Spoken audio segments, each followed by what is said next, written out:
Good morning. Welcome to NFA Studio. I'm Kristen Wagner, COO of NFA.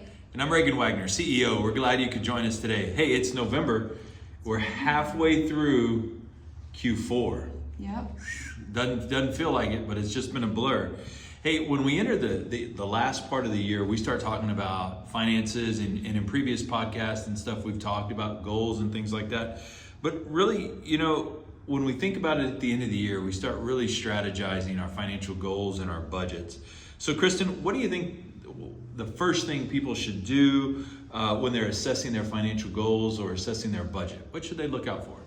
Well, the first thing you want to do is you want to see where you are on your goals that you set in January. We always say, January, set your big goals for the year, set your short-term goals for the quarters, all of the things. So you want to go back for each quarter and see where you're at on all of those goals. If you're on track to meet them, if you're short, whatever you can do to get there is good. So that's one thing. And then the other thing is just figuring out, like, on your budget, have you been able to save money for those emergency expenses that are coming up, like the holidays and other things that come up throughout the year, gifts, things like that you might need. So how are you doing on your budget and your spending habits and your savings? Do you have 6 to 8 months of your expenses saved up for emergency things that happen and all of that? So, that's really important, because especially now with inflation and how it is and all these things are more expensive.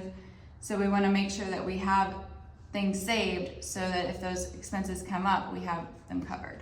You brought up a good point with inflation this year and the goals we might have set at the end of, let's call it 23 for 24. Some folks may be a little off on their goals this year, right? Just because the cost of living has changed. What are some ways that they can help combat that as they look at 2025? Should they build a little bit more into their budget, or what we usually call a little bit of float? A little bit more what are you cushion. thinking? Yeah, for sure. And also, another thing I didn't mention is where are you on your debt and having your debt paid down, if that was one of your goals or not. Or maybe you've accrued some debt because of the inflation situation we're going through. That's also something to look at, is how to get that debt paid off and maybe have a projected debt payoff plan put in place as well.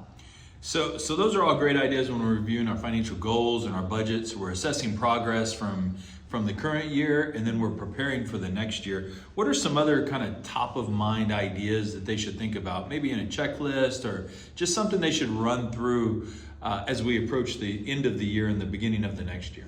Yeah, so one thing is making sure that you've maxed out your retirement accounts if you plan to do so.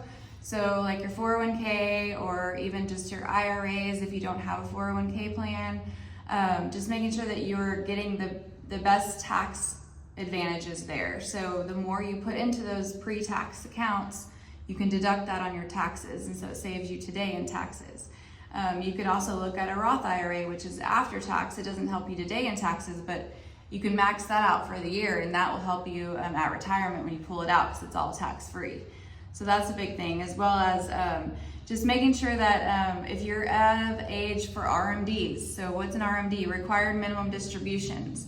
So if you're required to take those required minimum distributions, you have to take them by December 31st of 2024 for this year. So if you haven't already, go ahead and just get that done and make sure that you have that set up on an automatic reminder every year for yourself as well. Because a lot of times we just get busy and we're like, oh, we'll do it in December, and then December, if you got Thanksgiving, you have then Christmas, and all of these things are just coming up. So then before you know it, it's January and you've forgotten, and then you can get a big penalty from the IRS for that. So just make sure that you take those RMDs. So as they approach the end of the year, what I'm gathering is they need to assess where they did on their budgets this year, assess their debt, check their interest rates, see how they did on progress, and then if you're over 70 and a half or now 73, depending on when that started for you, look at required minimum distributions, and then maximize your retirement accounts. Those are some key things. So really 5 or 6 key points here as you approach the end of the year and as you're doing your plan. And if you need help or you need an assessment, reach out to our office. We'll be happy to assist you. We've got trained and qualified staff that are available to assist you in researching where you are in those 5 or 6 key areas as you close out the year for your financial plan. Yep. So with that, hey, we wish you a happy Thanksgiving if we don't talk to you before. Happy Thanksgiving. But have a great November and a happy Thanksgiving. We thank you for the opportunity to serve you. Thank you.